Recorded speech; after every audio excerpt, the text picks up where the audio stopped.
జమ్మూ కాశ్మీర్ ఉగ్ర దాడిలో అమాయక ప్రజలను చంపడం అమానవీయ చర్య అని ఈ సంఘటన తనను చాలా బాధ కలిగించిందని ఎమ్మెల్యే మాధవరం కృష్ణారావు అన్నారు. ఇలాంటి వారిని క్షమించకూడదని, భారతదేశ ప్రతిష్టను దిగజార్చడానికి కొంతమంది ఉగ్రవాదులు ఇలాంటి దుశ్చర్యలకు పాల్పడుతున్నారన్నారు. కేంద్ర ప్రభుత్వం వీరిని కఠినంగా శిక్షించాలని కోరారు.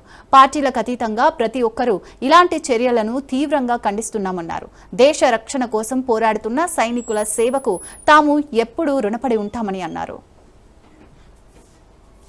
కాశ్మీర్ లో జరిగినటువంటి ఉగ్రవాదుల దాడి చాలా బాధాకరం. మన దేశంలో జరుగుబడి అమాయక ప్రజల్ని కాల్చి చంపేసినటువంటి దుర్మార్గం చూస్తే నిజంగా అన్ని పార్టీలకు అతీతంగా భారతీయునిగా దాన్ని ఖండించాలి. మన భారతదేశానికి రక్షణ కలిసే విధంగా ఈరోజు మిలిటరీ ఏదైతే పోరాడుతా ఉందో వాళ్ళకి సపోర్ట్ గా మిలిటరీ డ్రెస్ వేసుకొచ్చి అలా నిరుపేదలైనటువంటి ప్రజలు ఉన్నటువంటి వాళ్ళని కాల్చి చంపడం అనేది ఇది చాలా బాధాకరం. ఇటువంటి దాన్ని పూర్తిగా ఖండిస్తా ఉన్నాం. కేంద్ర ప్రభుత్వాన్ని, ప్రధానమంత్రి నేను విజ్ఞప్తి చేస్తా ఉన్నాను. ఇటువంటి వాళ్ళను 24 గంటల్ని అతం చేయాలి. మన దేశం అంటే భయభ్రాంతులుగా లోపలికి సంపేస్తారు అనే విధంగా అక్కడ భయభ్రాంతం చేసే బాధ్యత ఉంది. ఎందుకంటే భారతదేశం అంటేనే ఈ రోజున వరల్డ్ లో మనకు మంచి పేరు ఉంది, భారతదేశానికి మంచి పేరు ఉంది. కాబట్టి ఇటువంటి దుర్మార్గులు, దుష్టులు మన దేశాన్ని పాడు చేయాలన్నటువంటి ఆలోచనలు కొన్ని ఉగ్రవాద శక్తులు మనం దాల్చే ప్రయత్నం చేస్తారు. కాబట్టి వీళ్ళకి తగిన గురపాఠాలు చెప్పాలి. ఎట్టి పరిస్థితుల్లో వీళ్ళని తీసుకొని జైలేసుడు కాదు, వీళ్ళని ఖచ్చితంగా పట్టుకుని 24 గంటలు రతం చేయాలని చెప్పి నేను ఈ శాసనసభ్యులను విజ్ఞప్తి చేస్తా ఉన్నా. ప్రధానమంత్రి గారు కానీ అన్ని పక్షాలు కానీ దీన్ని పూర్తి మద్దతు ప్రకటించి అందరూ ప్రజలకు రక్షణ కలిగించే విధంగా, మన భారతదేశాన్ని గౌరవించే విధంగా చేయాలని చెప్పి విజ్ఞప్తి చేస్తాను.